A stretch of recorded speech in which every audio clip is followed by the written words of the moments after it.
네, 안녕하세요. 16 학생 여러분, 수진쌤입니다.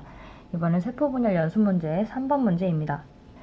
자, 사람의 유전 형질 가는 대립 유전자 E에 의해서 나는 F에 의해서 다는 G에 의해서 결정이 되는데 이 세 가지 형질 중에 한 가지 형질의 유전자는 상염색체에 나머지 두 가지는 성염색체에 존재를 한대요. 그럼 이제 상염색체에 존재하는 유전자와 성염색체에 존재하는 유전자의 변화 양상에 대해서 구분을 좀 하셔야 되는데요. 상염색체는 우리가 동일한 염색체를 한 쌍을 가지고 있고 물론 대립 유전자는 각각 다른 이형접합으로 들어갈 수 있습니다만 어쨌든 내가 한 쌍의 유전자가 다 AA 혹은 EE 혹은 뭐 FF 이렇게 들어가 있을 거예요. 그렇다면 이 상염색체에 들어있는 유전자는 세포 분열을 해서 감수 1분열을 통해서 상동염색체가 갈라지고 또 감수 2분열을 통해서 염색 분체가 갈라진다고 하더라도 어쨌든 이 상염색체 중에 하나는 딸세포에 들어있기 마련이거든요. 그래서 처음에 대문자 E와 소문자 E를 뭐 하나씩 가지고 있다고 한다 하면 마지막에 만들어진 딸세포 중에 대문자 E, 소문자 E 둘 중에 하나는 꼭 가지고 있을 거란 말이죠. 그래서 이 E라는 유전자 자체가 대문자 E든 소문자 E든 이 유전자 자체가 사라져버리지는 않아요. 즉 대문자 E와 소문자 E의 유전자 상대량 합이 0이 될 수는 없다는 거죠. 그러니까 이 상염색체에 존재하는 대립 유전자의 합이 0이 될 수는 없어요. 그런데 물론 하나의 세포에서는 만약에 대문자 E라는 유전자가 상염색체에 있는 거였다고 한다면 대문자 E와 소문자 E가 상염색체에 있는 거였다고 한다면 대문자 E나 소문자 E 중에 하나는 없을 수 있지만 둘 다 없어질 수는 없단 말이죠. 둘 중에 하나는 꼭 세포에 가지고 있어야 하니까. 하지만 성염색체는 양상이 다를 수 있습니다. 여성의 경우에는 XX 염색체를 가지고 있으니까 상염색체와 마찬가지로 세포들은 각각 최소한 X염색체를 하나씩은 가지고 있을 겁니다. 그런데 XY를 가지고 있는 남성의 성염색체 같은 경우에는 갈라지면 어떤 유전자가 없어질 수 있단 말이에요. 무슨 말이냐? X염색체에 들어있는 유전자와 Y염색체에 들어있는 유전자는 달라요. 그런데 세포 분열을 하다 보니 어떤 딸세포는 X염색체 대신 Y염색체를 받았어요. 그럼 X염색체 안에 들어있는 유전자는 이 세포가 가지지 못하게 되겠죠. 마찬가지로 어떤 딸세포는 Y염색체는 못 받고 X염색체만 받았어요. 그럼 Y염색체에 있는 유전자는 이 세포가 가질 수가 없단 말입니다. 그렇기 때문에 이 성염색체에 들어있는 유전자 같은 경우는 XY로부터 시작을 했다면 세포 분열 과정에서 그 대립 유전자가 아예 없어져 버릴 수가 있어요. 그리고 처음 시작부터 만약에 XY 염색체를 가지고 있었다면 거기에 들어있는 유전자는 대립 유전자 한 쌍이 아니라 하나씩만 가지고 있었겠죠. X염색체에 있는 유전자가 Y염색체에 있지 않고 Y염색체의 유전자가 X염색체에 있지 않기 때문입니다. 그럼 우리 이 기역, 니은, 디귿이라는 세포를 보면 이 기역, 니은, 디귿 세포는 그래프로 나타내져 있어서 어렵다라고 생각하실 수도 있지만 그냥 DNA 상대량을 숫자로 준 것과 똑같고 사실은 그 세포가 가지고 있는 유전자형을 그대로 써준 것과 같아요.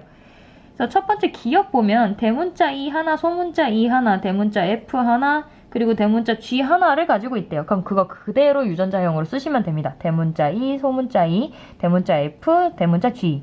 이게 바로 기역이라는 세포가 가지고 있는 유전자형이에요. 옆에 있는 니은 세포는 대문자 E 2개와 대문자 F를 2개 가지고 있다고 합니다. 마지막 디귿 세포는 소문자 E 하나와 대문자 G를 가지고 있대요.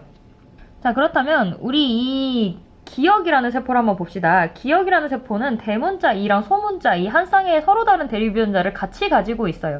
그 말은 이 세포는 지금 상동염색체가 한 세포에 같이 존재하는 EN 상태라는 거죠.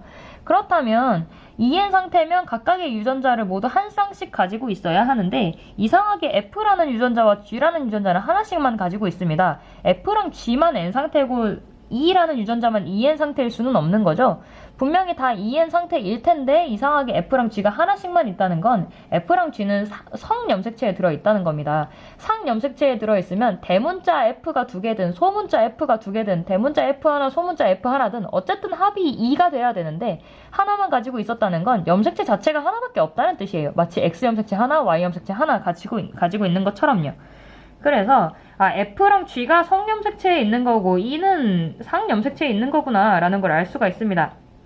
그를 증명하기라도 하는 듯이 니은과 디귿에서 이 세포가 어떠한 방식으로 분열하고 변하든지 상관없이 항상 2라는 유전자는 존재해요. 상염색체에 있는 유전자는 적어도 하나 이상은 꼭 존재해야 하기 때문입니다. 니은이라는 세포를 볼게요. 니은이라는 세포는 G가 없어요. F만 가지고 있습니다. 그런데 대문자 E도 그렇고 대문자 F도 그렇고 다 2개씩 가지고 있어요. 처음에 기억이라는 세포에는 1개씩밖에 없었는데 갑자기 2개씩 가지고 있는 걸 보면 아, 복제되었구나 라는 걸 알 수가 있습니다. 복제되어서 염색 분체를 2줄씩 가지고 있기 때문에 똑같은 유전자가 2개씩 있는 것이죠. 반면에 디귿은 1개씩만 가지고 있어요. 그럼 염색 분체가 1줄짜리구나, 염색 분체가 다 분리되고 감수 2분열이 끝나고 나서 만들어진 세포구나 라는 걸 알 수가 있습니다. 그런데 이 F랑 G가 만약에 둘이 같이 X 염색체에 있었더라면 F랑 G가 서로 다른 세포로 들어갈 수가 없겠죠. X 염색체가 들어있는 세포는 FG를 같이 가지고 있었을 거고 X 염색체가 아닌 Y 염색체를 가지고 있는 세포는 F랑 G를 둘 다 안 가지고 있을 겁니다. 그런데 니은이랑 디귿은 F랑 G가 같이 움직이는 게 아니라 따로 움직여요.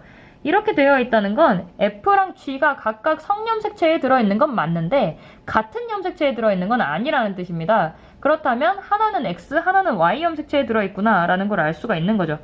그럼 봅시다. 기억. 기억이라는 세포에서 대문자 F와 대문자 G는 연관되어 있다라고 말하는데 연관되어 있다는 건 한 세포에 서로 다른 유전자가 같이 있다는 거예요. 같이 있지 않다고 말씀드렸죠. 니은, 디귿에서 따로 움직이는 걸 보면. 그렇기 때문에 기억 틀렸습니다. 니은과 디귿의 핵상은 같다라고 되어 있는데 핵상이 같은지 한번 볼게요. 우리 분명히 처음에 대문자 2와 소문자 2를 같이 가지고 있는 세포였는데 니은은 대문자 2 하나만 가지고 있어요. 그 말은 상동염색체가 분리됐다는 뜻이니까 N 상태인 거죠. 디귿도 마찬가지로 소문자 2만 가지고 있습니다. N 상태예요. 둘이 핵상이 같습니다. 그리고 마지막 이 디귿은 이 사람의 성염색체는 XX이다 라고 되어 있는데 XX였다면 같은 염색체를 한 쌍 가지고 있는 것이기 때문에 성염색체에 들어있든 상염색체에 들어있든 변하는 양상이 똑같았을 거예요. 처음에 한 쌍 2글자씩 가지고 있고 이렇게 분열하고 나면 한 글자씩만 가지게 되는 이런 방식으로 분열이 됐어야 되는데 처음부터 F랑 G는 한 글자씩밖에 없었죠. 서로 다른 성염색체를 가지고 있다. 즉 XY이다 라는 걸 알 수가 있습니다. 여러분 이 그래프가 나왔을 때 너무 겁내지 않으셔도 괜찮습니다. 그래프는 DNA 상대량을 숫자 대신 그림으로 나타내 준 것일 뿐이고 그 숫자는 우리가 앞에서 얘기했던 것처럼 그냥 글자 수를 의미하는 것 뿐이다 라고 생각하시면 돼요. 그럼 다음 영상에서 4번 문제 풀어보도록 하겠습니다. 안녕.